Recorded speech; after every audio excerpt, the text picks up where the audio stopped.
High, welcome to যোগাযোগ উৎসব 2025।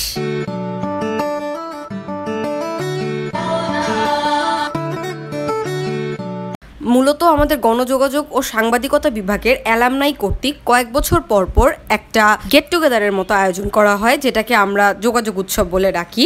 Basically আমাদের অ্যালামনাই গ্রুপটা অনেক স্ট্রং এবং এই অনুষ্ঠানটা বেশ কয়েক বছর পর পর একবার হয়। এই যেমন আমাদের 3rd বা 4th ব্যাচের যে সিনিয়র ভাইয়ারা, তারাও প্রথমবারের মতো এই যোগাযোগ উৎসব পাচ্ছিলেন এবং তারা বেসিক্যালি আমাদেরকে বলতেছিলেন যে তোমরা অনেক লাকি যে ভার্সিটিতে ঢোকার সাথে সাথে এরকম একটা অনুষ্ঠান পাচ্ছ।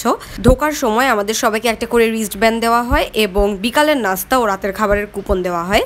আমি যাওয়ার পরে কিছু ক্লাসমেটসদের পাই, ওদেরকে নিয়ে ভিতরে অডিটোরিয়ামে চলে যায়। এটা টিএসসির ভেতরে ছিল, বাইরে অনেক স্ট্রং সিকিউরিটি ছিল, পুলিশ ছিল এবং স্কাউটের লোকজন ছিল।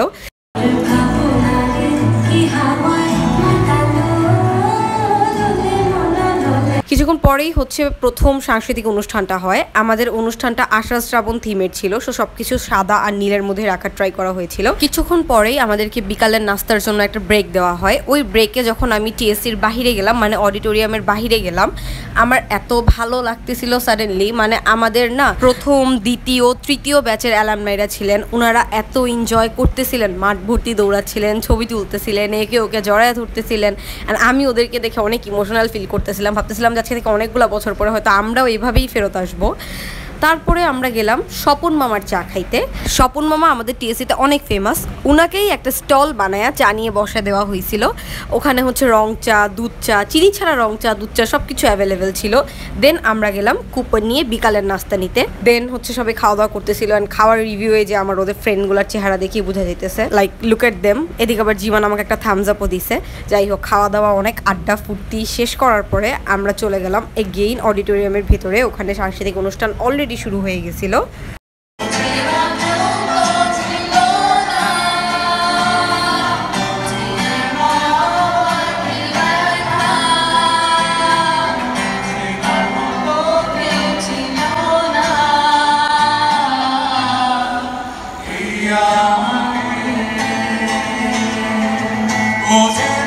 তারপরে আপুরা আমাদেরকে ডেকে নিয়ে গেল প্রদীপ জ্বালাইতে। আমরা মূলত টিএসসির সামনের দেয়ালটা পুরোটা প্রদীপ দিয়ে সাজাইছিলাম, অ্যান্ড দেন সলতে, তেল এসব দিয়ে রেডি করে রাখছিলাম, বাট প্রদীপ তখনও জ্বালাই নেই।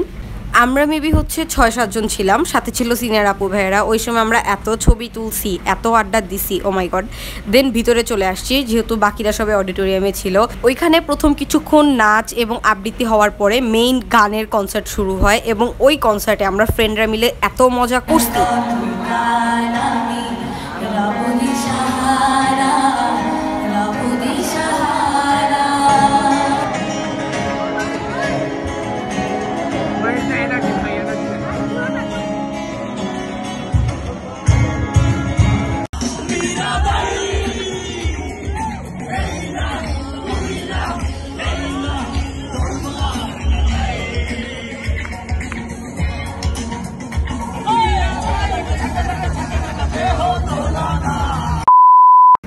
করে দেখি ঘড়িতে 7টা বেজে গেছে। তো আমি তাড়াহুড়ো করে বের হয়ে আসি। অ্যান্ড বাইরে আসার পরে আমি জাস্ট কিছুক্ষণ আশপাশে দেখছি অ্যান্ড ঘুরছি, বিকজ এতক্ষণ তো শুধু ডেকোরেশনগুলো দেখা যাচ্ছিল। এরপরে লাইটিং অ্যাড হওয়ার কারণে এত সুন্দর লাগতেছিল চারপাশ।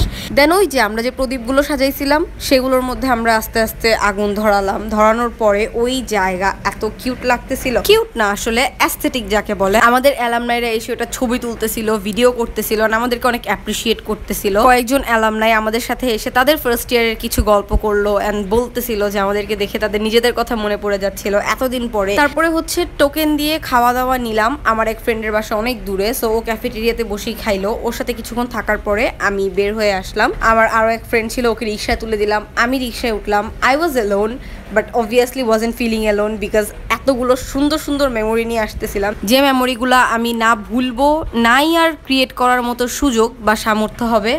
And yeah, that was all about the যোগাযোগ উৎসব। অ্যান্ড আমার বাসার বাইরে প্রচুর বৃষ্টি হচ্ছে, সো এই ভয়েসটা অনেক ক্যাওটিক হয়েছে, and I am extremely sorry for the inconvenience. See you soon, by.